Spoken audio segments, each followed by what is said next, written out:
BNP রাষ্ট্র ক্ষমতায় গেলে প্রাথমিক বিদ্যালয়ে ধর্মীয় শিক্ষার জন্য পদ সৃজন করে নিয়োগের ব্যবস্থা করবে বলে জানিয়েছেন দলটির স্থায়ী কমিটির সদস্য সালাউদ্দিন আহমেদ। তিনি আজ প্রাথমিক বিদ্যালয়ে ধর্মীয় শিক্ষক নিয়োগ শীর্ষক জাতীয় সেমিনারে অংশ নিয়ে এই কথা বলেন। একই অনুষ্ঠানে জামাতের সেক্রেটারি জেনারেল মিয়া গোলাম পরওয়ার অভিযোগ করেন, পশ্চিমা ষড়যন্ত্রের অংশ হিসেবেই প্রাথমিক শিক্ষা ব্যবস্থাকে ধ্বংসের দিকে ঠেলে দেওয়া হচ্ছে। সেমিনারে পতিত শেখ হাসিনা সরকার শিক্ষার্থীদের মূল্যবোধ নষ্ট করেছে অভিযোগ করে এনসিপি নেতা হাসনাত আবদুল্লাহ বলেন, তার দল ক্ষমতায় গেলে শিক্ষা ব্যবস্থায় মূল্যবোধ ফিরিয়ে আনবে। সেমিনারে অংশ নেন বিএনপি, জামাত, এনসিপি, ইসলামী আন্দোলন সহ বিভিন্ন রাজনৈতিক দলের নেতারা।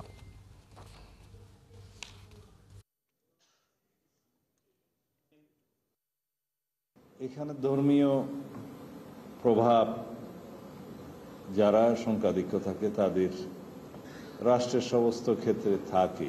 সংখ্যালঘু, বিভিন্ন ধর্মাবলম্বী, ধর্মগোষ্ঠী, জাতিগোষ্ঠী, ভাষাভাষী, বিভিন্ন সংস্কৃতি, তাদের স্বাধীনতা এবং নিরাপত্তা রক্ষা করা, নিশ্চিত করার দায়িত্ব সাংবিধানিকভাবে সকলের উপর। আল্লাহর পক্ষ থেকে নাজিলকৃত কিতাব প্রিয় নবীর সুন্নাহর ভিত্তিতে যে শিক্ষা প্রজন্মের আখলাক এবং চরিত্রকে তৈরি করার জন্য বাস্তবায়ন করা যাবে, তার মধ্যেই রয়েছে মানুষের দেহ, মন আর আত্মার সমন্বয়। সকালবেলায় প্রত্যেকটা পাড়া মহল্লায় একটা মক্তব কালচার ছিল না?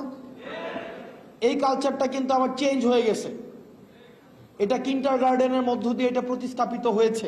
রাস্তার মোড়ে মোড়ে যেখানে মাদ্রাসা, মসজিদ, যেখানে মুসলমান সন্তানদের আল্লাহ শব্দের ধ্বনিতে বাংলাদেশে আজকে সূর্য ওঠে, সূর্য ডোবে, সেই দেশের মধ্যে আজকে নাচ গানের শিক্ষক শিক্ষাকে নিয়োগ দেবে, এই স্পর্ধা কেন বাংলাদেশের ভিতরে হলো? এটা